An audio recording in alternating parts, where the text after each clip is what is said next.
올 들어 7번 방의 선물과 설국열차, 관상 등 한국 영화들의 흥행 돌풍으로 연간 관람객 수가 사상 최대를 기록할 것으로 보입니다.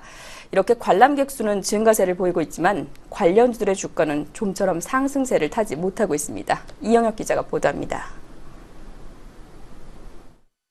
영화 관람객 수가 3년 연속 증가세를 보이면서 올해는 사상 처음으로 2억 명을 넘어설 것으로 기대됩니다. 영화진흥위원회에 따르면 올 들어 지난 4일까지 전국 영화관의 총 관객 수는 1억 9,382만 명으로 집계돼 이번 주말쯤 지난해 기록을 돌파할 것으로 보입니다. 특히 한국 영화의 점유율은 지난 2006년 이후 7년 만에 60%대를 기록 중입니다. 하지만 올 초 가파르게 올랐던 영화 관련 기업들의 주가는 지난 여름을 정점으로 내리막길을 걷고 있습니다. 지난 5월 6만 원 선까지 올랐던 CJ-CGV는 실적 악화의 영향으로 이달 들어 5만 원 선이 무너졌고 메가박스를 운영하는 J콘텐트리 역시 같은 기간 30% 가까이 하락했습니다.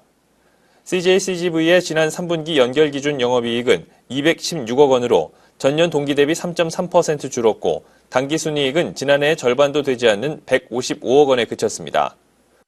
우리나라 극장 관객이 늘어나는 속도에 비해서 비용 증가 속도가 훨씬 더 빠르다는 거죠. 비용은 기대했던 만큼 증가하는데 극장 관객이 기대했던 것만큼 빠르게 증가를 못한다는 뜻이에요.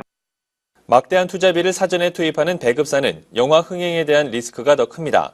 영화 관상과 동창생 등을 제작한 미디어플렉스는 지난 7월 개봉한 미스터 고의 흥행 참패 이후 주가가 반토막 났습니다. 전문가들은 인구가 급격히 늘지 않는 상황에서 국내 영화 산업의 성장 속도가 둔화될 것이라는 점이 시장의 우려를 키우고 있다고 진단했습니다. 결국은 해외 진출입니다.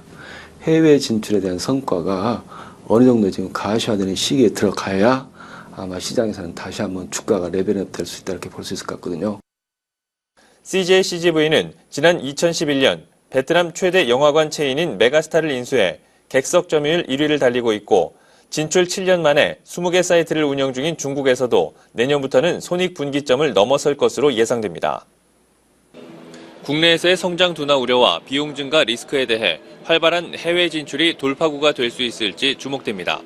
아시아경제 박스TV 이영혁